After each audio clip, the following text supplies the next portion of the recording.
ಬಂಜೆತನ ಅನ್ನೋದು ಈಗ ಎರಡು ಕವರ್ ಆಗುತ್ತೆ, ಮೇಲ್ ಫಿಮೇಲ್ ಅಂತ, ಗಂಡಸರಲ್ಲಿ ಕೂಡ ಹೆಂಗಸರಲ್ಲೂ ಕೂಡ ಇದೆ. ಸೊ 100% ಅಲ್ಲಿ 45% ಹೆಣ್ಮಕ್ಳಿಂದ ಬಂಜೆತನ ಆಗ್ಬೋದು, 45% ಗಂಡ್ ಮಕ್ಳಿಂದ ಆಗ್ಬೋದು. ಸೊ ಇನ್ 15% ಯಾವ ಕಾರಣ ಇಲ್ಲದೇನೋ ಆಗ್ಬೋದು. ಆದ್ರೆ ಸಮಾಜದಲ್ಲಿ ಮಗು ಆಗ್ಲಿಲ್ಲ ಅಂದ್ರೆ ಎಲ್ಲರೂ ಆರೋಪ ಹೊರಿಸೋದು ಮಹಿಳೆಯರಿಗೇನೆ. ಓ ಅವಳಿಗೆ ಮಕ್ಕಳಿಲ್ಲ, ಬಂಜೆತನ ಆಗಿದೆ, ಅವಳಿಂದಾನೆ, ಅವಳಲ್ಲೇ ದೋಷ ಆರೋಪಗಳನ್ನು ಮಾಡ್ತಾರೆ. ಆದ್ರೆ ಈಗಿನ ಪರಿಸ್ಥಿತಿಯಲ್ಲಿ ಕೂಡ ಗಂಡಸರಲ್ಲೂ ಕೂಡ ತುಂಬಾನೇ ಇಶ್ಯೂಸ್, ಇನ್ಫರ್ಟಿಲಿಟಿ ಇಶ್ಯೂಸ್ ಕಾಣಿಸ್ತಾ ಇದೆ. ಏನಂದ್ರೆ ಅವ್ರ ವೀರ್ಯಾಣು ಶಕ್ತಿ, ವೀರ್ಯಾಣು ಸಂಖ್ಯೆ, ವೀರ್ಯಾಣು ಮೂವ್ಮೆಂಟ್ ಎಲ್ಲ ಕಡಿಮೆ ಆಗಿದೆ, ಲೈಫ್ ಸ್ಟೈಲ್ ಇಂದ ಕೂಡ ಅಂಡ್ ಪರಿಸರದಿಂದ ಕೂಡ. ಯಾವಾಗ ನಾವು ಬಂಜೆತನ ಅಂತೀವಿ ಅಂದ್ರೆ, ಮದ್ವೆ ಆಗಿ ಒಂದ್ 3 ತಿಂಗಳು 4 ತಿಂಗಳು ಮಕ್ಳಾಗಿಲ್ಲ ಅಂದ್ರೆ ಬಂಜೆತನ ಅನ್ನಲ್ಲ.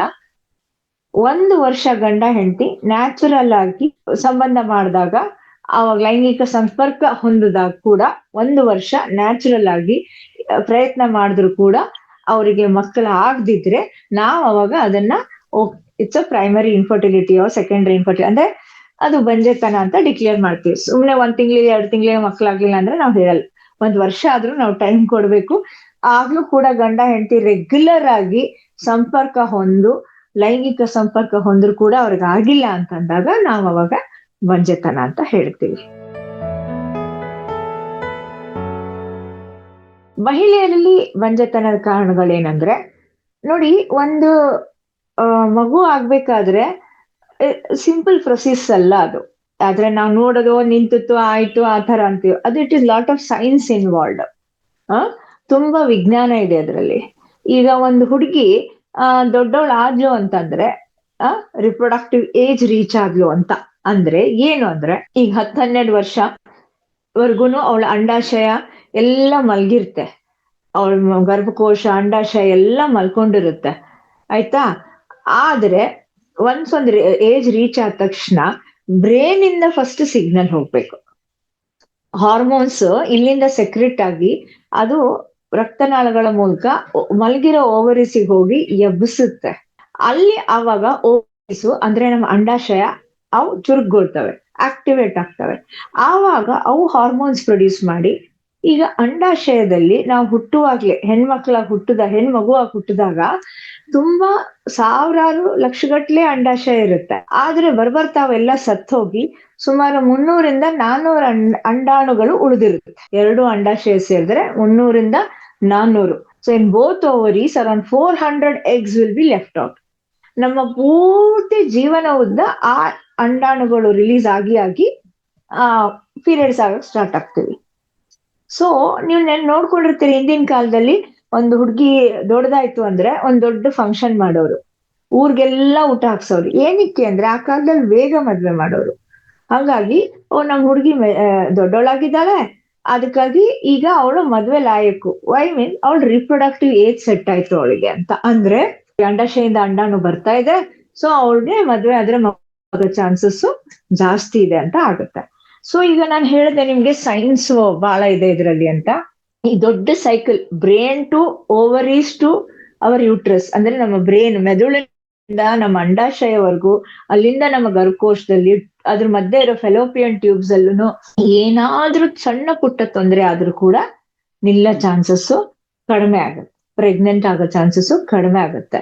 ಇಲ್ಲಿ ಎಲ್ಲಾದ್ರೂ ತಪ್ಪಿದ್ರೆ, ಫಾರ್ ಎಕ್ಸಾಂಪಲ್ ಇಲ್ಲಿ ಬ್ರೈನ್ ಇಂದ ಹಾರ್ಮೋನ್ಸ್ ರಿಲೀಸ್ ಆಗದಿದ್ರೆ, ಅಥವಾ ಅಂಡಾಶಯಗಳಲ್ಲಿ ಅಂಡಾಣುಗಳು ಸರಿ ಇರದೆ ಹೋದ್ರೆ, ಅಂಡಾಣುಗಳ ಕ್ವಾಲಿಟಿ ಸರಿ ಇರದೆ ಹೋದ್ರೆ, ಟ್ಯೂಬ್ ಅಲ್ಲಿ ಏನಾದ್ರು ಬ್ಲಾಕೇಜ್ ಇದ್ರೆ, ಗರ್ಭಕೋಶ ಮಗು ಆಯ್ತು ಅಂದ್ರೂ ಕೂಡ ಗರ್ಭಕೋಶದಲ್ಲಿ ಬಂದದು ಬೆಳಿಬೇಕು, ಗರ್ಭಕೋಶದಲ್ಲಿ ಅದನ್ನ ಇಟ್ಕೊಳ್ಳೋ ಕೆಪಾಸಿಟಿ ಇಲ್ದಿದ್ರೆ, ಈ ಎಲ್ಲಾ ಕಾರಣಗಳಲ್ಲೂ ಅದು ಗರ್ಭಧಾರಣೆ ಆಗದೆ ಇರೋದು ಚಾನ್ಸಸ್ ಜಾಸ್ತಿ.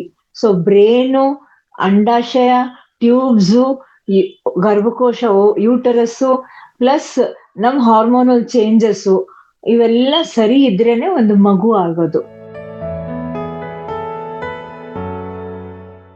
ಮಹಿಳಾ ಬಂಜೆತನಕ್ಕೆ ಅಂತಂದ್ರೆ ಹಂಗೆ ಪರ್ಟಿಕ್ಯುಲರ್ ಆಗಿ ಯಾರು ಅಪಾಯದಲ್ಲಿದ್ದಾರೆ ಅನ್ನೋದಕ್ಕಿಂತನೂ ಏಜ್ ಫ್ಯಾಕ್ಟರ್, ಆಯ್ತಾ. ನೀವು ತುಂಬಾನೇ ಲೇಟ್ ಆಗಿ ನಾವು ಮಗು ಮಾಡ್ಕೊಂತೀವಿ ಅಂದ್ರೂ ಕೂಡ ತೊಂದರೆಗಳು ಜಾಸ್ತಿ ಆಗುತ್ತೆ. ಎರಡನೇದೇನಂತಂದ್ರೆ ಈಗ ತುಂಬಾ ಏನಂತಾರೆ ವೇಟ್ ಗೇನ್ ಆಗಿರುತ್ತೆ, ತೂಕ ಜಾಸ್ತಿ ಆಗಿ ಅವ್ರಿಗೆಲ್ಲ PCOS ಅನ್ನೋ ಪ್ರಾಬ್ಲಮ್ಸ್ ಆದ್ರೆ ಕೂಡ ದಪ್ಪ ಇರೋರಲ್ಲಿ ಈಗ ಒಂಥರ ಎಲ್ಲ ಪಿಂಪಲ್ಸ್ ಬರೋದು, ಆಕ್ನೆ ಅಂತೀವಲ್ಲ, ಆಮೇಲೆ ಗಂಡಸಿರ್ತರ ಕೂದಲು ಬೆಳೆಯೋದು, ಇಲ್ಲೆಲ್ಲ ಪಿಗ್ಮೆಂಟೇಶನ್ ಆಗೋದು ಎಲ್ಲ ಆಗುತ್ತೆ PCOS ಪೇಷಂಟ್ ಅಲ್ಲಿ. ಸೊ ಅಂತವರಲ್ಲಿ ಗಂಡಸಲ್ಲಿ ಕಾಣಿಸೋ ಹಾರ್ಮೋನ್ ಇವರಲ್ಲಿ ಜಾಸ್ತಿ ಆಗಿರುತ್ತೆ. ಹಿಂಗಾಗಿ ಪ್ರತಿ ತಿಂಗಳು ಅವ್ರಿಗೆ ಅಂಡಾಶಯದಿಂದ ಅಂಡಾಣು ಬರೋದಿಲ್ಲ. 4 ತಿಂಗಳಿಗೋ 6 ತಿಂಗಳಿಗೋ ಯಾವಾಗೋ ಒಂದು ಬಂದಾಗ ಅದು ಸರಿ ಇರಲ್ಲ ಕ್ವಾಲಿಟಿ. ಸೊ ಅವರಲ್ಲಿ ನಿಲ್ಲೋ ಚಾನ್ಸಸ್ ಬಹಳ ಕಡಿಮೆ ಆಗ್ತಾ ಹೋಗುತ್ತೆ. ಈಗ ತುಂಬಾ ಸ್ಟ್ರೆಸ್ ರಿಲೇಟೆಡ್, ಎಲ್ಲದಕ್ಕೂ ಟೆನ್ಷನ್ ತಗೊಂಡು ಸರಿ ಮಾಡದೇ ಇರೋದು, stress also is very important factor. ಎಲ್ಲ working career women are under heavy stress, ಅವ್ರಿಗೆಲ್ಲ ಕೂಡ ನಿಲ್ಲೋ ಚಾನ್ಸಸ್ ಕಡಿಮೆ ಹಾಕೊಂಡು ಹೋಗುತ್ತೆ. ಈಗ ಶುಗರ್ ಇರೋ ಪೇಷಂಟು, BP ಇರೋ ಪೇಷಂಟು, ಅವ್ರಿಗೆಲ್ಲ ಅಂದ್ರೆ ಇಟ್ಸ್ ಟೋಟಲ್ ಸಿಂಡ್ರೋಮ್. ಸೊ ಅವರು ಅಪಾಯಕ್ಕೆ ಅಂದ್ರೆ ಬಂಜೆತನ ಅದರಲ್ಲಿ ಆಗ್ಬಹುದು, ಇವ್ರಿಗೆ ಬೇಗ ಕನ್ಸೀವ್ ಆಗೋ ಡೌಟ್ ಅಂತ ಹೇಳ್ತೀವಿ. ಬೆಸ್ಟ್ ಆಫ್ ದ ಎಗ್ಸ್ ಅಂದ್ರೆ ಒಂದು ಅಂಡಾಶಯದಲ್ಲಿ ಒಳ್ಳೆ ಕ್ವಾಲಿಟಿಯ ಅಂಡಾಣುಗಳು ಯೂಶಲಿ ಅರೌಂಡ್ mid-20s, ಅಂದ್ರೆ 25, 24, 26 ಹಂಗ ಕ್ವಾಲಿಟಿ ಇಸ್ ಗುಡ್. ಸೊ ಆ ಏಜ್ ದಾಟ್ತಾ ಆ ಕ್ವಾಲಿಟಿ ಕಡಿಮೆ ಹಾಕೊಂಡು ಹೋಗುತ್ತೆ. ಈಗ ನೀವು 30+, 35 ದಾಟಿದ್ರೆ ಅದ್ರ ಕ್ವಾಲಿಟಿ ಕಡಿಮೆ ಆಗಿ ಅದ್ರಲ್ಲಿ ಕ್ರೋಮೋಸೋಮ್ಸ್ ಅಂತ ಕೇಳಿರ್ತೀರಾ ನೀವು, ಕ್ರೋಮೋಸೋಮ್ಸ್ ಪ್ರಾಬ್ಲಮ್ ಇಶ್ಯೂಸ್ ಜಾಸ್ತಿ ಆಗುತ್ತೆ. ಸೊ ಒಂದ್ ಹಂತ ವಯಸ್ಸಾದ್ಮೇಲೆ ಮಗು ಮಾಡ್ಕೊಂಡ್ರೆ ಅಂಡಾಣು ವೀರ್ಯಾಣು ಎರಡರದೂ ಕ್ವಾಲಿಟಿ ಕಡಿಮೆ ಆಗಿ ಹುಟ್ಟೋ ಮಗುವಿನಲ್ಲಿ ಕ್ರೋಮೋಸೋಮಲ್ ಅನಾಮಲೀಸು, ನ್ಯೂರೋಜಿಕಲ್ ಅಂದ್ರೆ ನರರೋಗ ಇರೋ ಅನಾಮಲೀಸ್ ಅಂದ್ರೆ ಡಿಫೆಕ್ಟ್ಸ್, ಬೇರೆ ದೊಡ್ಡ ದೊಡ್ಡ ಡೌನ್ ಸಿಂಡ್ರೋಮ್, ಮೆಂಟಲಿ ರಿಟಾರ್ಡೆಡ್ ಇರೋ ಮಕ್ಕಳು ಯಾಕೆ ಆಗ್ತವೆ ಅಂದ್ರೆ ಅದ್ರದ್ದು ಕ್ವಾಲಿಟಿ ಕಡಿಮೆ ಆಗಿರುತ್ತೆ. ಕ್ರೋಮೋಸೋಮ್ ಅನಾಮಲೀಸ್ ಅಂತೀವಿ. ಅಂದ್ರೆ ಈಗ 46 ಗಂಡ್ಸಲ್ಲಿ 46, ಹೆಣ್ಮಕ್ಳಲ್ಲಿ 46 ಕ್ರೋಮೋಸೋಮ್ಸ್ ಇರುತ್ತೆ. ಅದರಲ್ಲಿ 23 ಡಿವೈಡ್ ಆಗುತ್ತೆ, ಇದರಲ್ಲಿ 23 ಡಿವೈಡ್ ಆಗಿ ಒಂದು ಫಾರ್ಮ್ ಆಗಿ ಮಗು ಆಗುತ್ತೆ. ಏನಾಗುತ್ತೆ ವಯಸ್ಸಾಗ್ತಾ ಒಂದು ಕ್ರೋಮೋಸೋಮ್ ಡಿಲೀಟ್ ಆಗುತ್ತೆ, ಹೊರಟೋಗುತ್ತೆ, ಒಂದು ಎಕ್ಸ್ಟ್ರಾ ಆಡ್ ಆಗುತ್ತೆ. ಈ ತರ ಚೇಂಜಸ್ ಆಗುತ್ತೆ ಮಗು, ಡೆಫಿನೆಟ್ಲಿ ಕಾಯಿಲೆಗಳು ಜಾಸ್ತಿ ಇರುತ್ತೆ. ಆಮೇಲೆ ವಯಸ್ಸಾಗ್ತಾ ನಿಮ್ಗೆ ಶುಗರು, BP, ಥೈರಾಯ್ಡ್ ಎಲ್ಲ ಬರೋದ್ರಿಂದ ಆ ಶುಗರ್, BP, ಥೈರಾಯ್ಡ್ ತಾಯಿಗಾದ್ರೆ ಅದ್ರ ಖಂಡಿತ ಅದ್ರ ಪರಿಣಾಮ ಮಕ್ಕಳ ಮೇಲೂ ಇರುತ್ತೆ. ಈಗ 1 ವರ್ಷ ಆದ್ಮೇಲೂ ಅವರು ನಿಲ್ಲಿಲ್ಲ ಅಂತ ನಮ್ಮ ಹತ್ರ ಬಂದಾಗ ಫಸ್ಟ್ ನಾವು ಅವ್ರಿಗೆ ಎಲ್ಲ ಕ್ಲಿನಿಕಲ್ಲಿ ನೋಡ್ತೀವಿ. ಅವ್ರ ತೂಕ ಹಿಡ್ಕೊಂಡು ಅವ್ರದ್ದು ಸುತ್ತಳತೆ ತಗೊಂತೀವಿ, ಹೊಟ್ಟೆ ಸುತ್ತಳತೆ, ಆಮೇಲೆ ಸೊಂಟ ಸುತ್ತಳತೆ ಎಲ್ಲ ತಗೊಂತೀವಿ ನಾವು ಅವ್ರದ್ದು.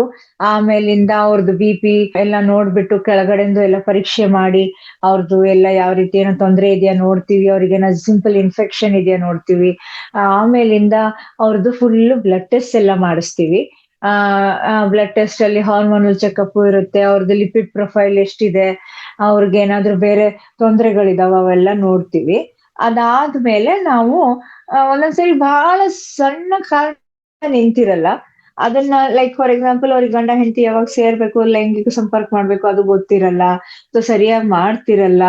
ಸೊ ಅದನ್ನೆಲ್ಲ ಸಣ್ಣ ಸಣ್ಣ ವಿಷಯನ ಬಹಳಷ್ಟು ನಾವು ಇಲ್ಲೇ ಕ್ಲಿನಿಕಲ್ ಸಾಲ್ವ್ ಮಾಡಿ ಕಳಿಸ್ತೀವಿ. ಹಂಗೂನು ನಿಲ್ಲಿಲ್ಲ ಅಂತ ಅಂದಾಗ ಅವ್ರದ್ದು ಫುಲ್ ಇನ್ವೆಸ್ಟಿಗೇಷನ್ ಹೇಳದ್ನಲ್ಲ, ಫಸ್ಟ್ ಬ್ಲಡ್ ಟೆಸ್ಟ್ ಮಾಡಿಸ್ತೀವಿ. ಆಮೇಲಿಂದ ಅವ್ರ ಟ್ಯೂಬ್ಸ್ ಎಲ್ಲ ಇಂಟ್ಯಾಕ್ಟ್ ಇದಾವೋ ಇಲ್ವೋ ಹೇಗೆ ಅಂತ HSG ಅಂತ ಮಾಡ್ತೀವಿ, ಅಂದ್ರೆ ಹಿಸ್ಟೋಸಾಲ್ಫಿಂಜೋಗ್ರಾಫಿ ಅಂತ.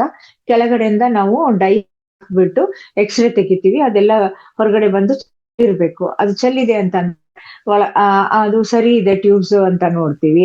ಅಲ್ಟ್ರಾಸೌಂಡ್ ಮಾಡಿ ನೋಡ್ತೀವಿ. ಸ್ಕ್ಯಾನಿಂಗ್ ಅಂದ್ರೆ ಏನಾದ್ರೂ ಬೇರೆ ದೋಷ ಇದೆಯಾ, ಫೈಬ್ರಾಯ್ಡ್ಸ್ ಇದೆಯಾ, ಚಿಕ್ಕದಿದ್ಯಾ ದೊಡ್ಡದಿದ್ಯಾ. ಕೆಲವು ಜನ ಹೆಣ್ಮಕ್ಳಿಗೆ ಮದ್ವೆ ಆದ್ಮೇಲೆ ಗೊತ್ತಾಗುತ್ತೆ ಏನೋ ಸ್ವಲ್ಪ ತೊಂದರೆ ಇದೆ ಅಂತಾನು ಗೊತ್ತಾಗ್ತಾ ಇರುತ್ತೆ. ಆ ತರ ನಡೆಯುತ್ತೆ. ಆಮೇಲಿಂದ ಅವ್ರದ್ದು ಎಲ್ಲಾ ರೀತಿಯ ಹಾರ್ಮೋನ್ ಸ್ಟಡೀಸ್ ಮಾಡ್ತೀವಿ, ಟೆಸ್ಟೋಸ್ಟೆರಾನ್, ಈಸ್ಟ್ರೋಜನ್, ಹಾರ್ಮೋನಲ್ ಆಸೆ ಅಂತ ಮಾಡ್ತೀವಿ. ಸ್ಕ್ಯಾನಿಂಗ್ ಅಲ್ಲೂ ವಿಧವಾದ ಸ್ಕ್ಯಾನಿಂಗ್ ಇದೆ. 2ನೇ ದಿನ ಸ್ಕ್ಯಾನಿಂಗ್ ಇದೆ, ಅಂದ್ರೆ ಎಷ್ಟು ಅಂಡಾಣುಗಳು ಎಷ್ಟು ಉಳಿದಿದೆ, ಆಂಟ್ರಲ್ ಫಾಲಿಕಲ್ ಕೌಂಟ್ ಅಂಡ್ ಸ್ಕ್ಯಾನಿಂಗ್ ಅಂತ ಇರುತ್ತೆ. ಆಮೇಲೆ 14ನೇ ದಿನ ಸ್ಕ್ಯಾನಿಂಗ್ ಇರುತ್ತೆ. ಸೊ ಅವೆಲ್ಲ ಸ್ಕ್ಯಾನಿಂಗ್ಗಳು ಮಾಡ್ತೀವಿ. ಆಮೇಲೆ ಹೇಳಿದ್ನಲ್ಲ ಡೈ ಟೆಸ್ಟ್, ಟ್ಯೂಬ್ ಟೆಸ್ಟ್ ಮಾಡಿ ನೋಡ್ತೀವಿ.